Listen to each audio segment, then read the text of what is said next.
Okay, let's dive in. We're unpacking a really thought-provoking sermon today based on Psalm 90. Right, and it tackles something I think, well, everyone feels at some point. That sense that time is just speeding up. Totally. You know, the source material uses these great analogies. It starts with time, like flowing water, yusu. Steady, predictable. Then it becomes like an arrow, faster, more direct. But then for anyone over 50, it says it feels like a bullet. Bang. Wow, a bullet. Yeah. That's intense. And it resonates, doesn't it? But there's actually a sort of logic behind that feeling, too. Oh, yeah. Like a psychological thing. Well, partly. But Professor Chasen Vans highlighted the relative aspect. Think about it. For a 5-year-old, 1 year is a huge chunk of their life, right? 1/5. Okay. Yeah, makes sense. Feels like forever when you're a kid. Exactly. But for someone who's 50, that same year is only 1/50th of their lived experience. So relatively speaking, it feels 10 times faster for the 50-year-old than the 5-year-old. Mathematically, yes. That perception shift is real. Okay, that explains the modern feeling. But here's the thing that got me. Moses, writing Psalm 90 thousands of years ago, he also felt this. How does relativity explain that? That's where it gets deeper than just math, isn't it? Moses says our life quickly passes and we fly away. We fly away. Yeah.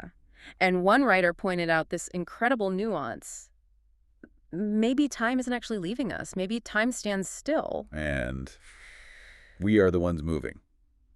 Or, as the writer put it, maybe we're wasting away as we go. It's a powerful, almost unsettling perspective. We're the ones in transit. And that leads right into the core issue the psalm forces us to confront, our own finiteness, our, well, temporary nature. Absolutely. Verse 3 is stark. You return man to dust. Simple as that. Yeah.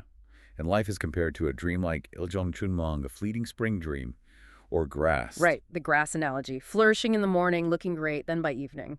Withered and gone. It says even the best parts of our lives, our boast, are often just labor and sorrow. It's a pretty sobering picture. The sermon really emphasizes this. Everything we might cling to, wealth, status, even our health, it's all temporary. Dust to dust. So if everything we experience and build is just dust, where's the hope? Where's the anchor in all this speed and decay?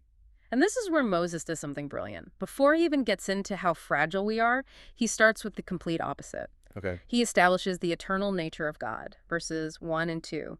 Lord, you have been our dwelling place throughout all generations. From everlasting to everlasting, you are God.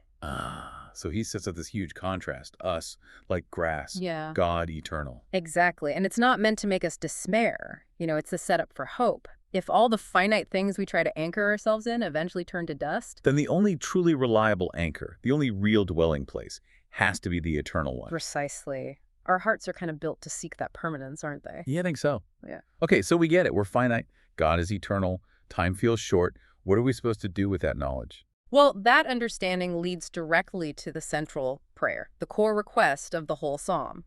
Teach us to number our days, that we may gain a heart of wisdom. Verse 12. So wisdom comes from numbering our days. What does that actually look like? Good question. The sermon suggests a couple of really practical things. First, numbering our days helps us let go of the past. Let go of the past. How so? It helps avoid what the source called the Wang-Yan syndrome, you know, that tendency to live in your glory days, or maybe even get stuck in past failures. The back in my day trap. Or constantly replaying mistakes. Exactly. That mindset wastes the present day, which is all we actually have. Numbering our days means focusing on today. Okay, that's one. What else? Second, it helps filter out the trivial stuff. When you hold things up against the backdrop of eternity and the shortness of your own time. Suddenly that argument about, I don't know, who left the dishes out seems pretty small. Right, you realize how much energy we spend on things that just don't matter in the grand scheme. It helps distinguish the truly important, the lasting things from the passing annoyances. So it's about perspective.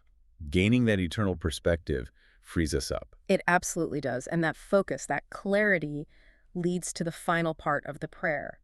Establish the work of our hands. Establish the work of our hands. Yeah. Like, make our efforts count. Make them last. Yeah, praying for a firm and abundant life.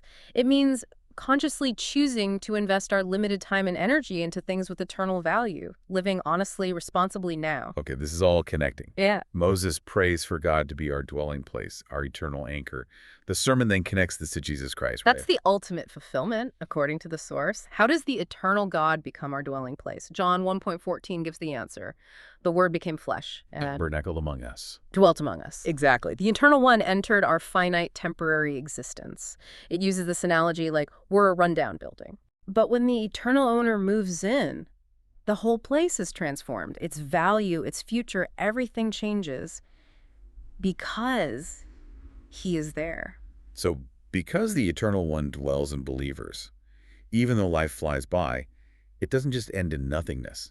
Our eternity is secured in him. That's the core message of hope here. The speed of life doesn't have to lead to despair if eternity is guaranteed through Christ. Which brings us back to that practical wisdom. If time is short and eternity is real, you have to be selective. I really do. So the question for all of us listening is, what parts of your life right now, your work, the words you speak, how you serve others, are you intentionally tying to that eternal value? And just as importantly, what are you consciously deciding to let go of because you recognize it's ultimately just dust? Making those choices, intentionally directing your short time towards what lasts. That's the heart of wisdom Psalm 90 calls us to. A really powerful challenge.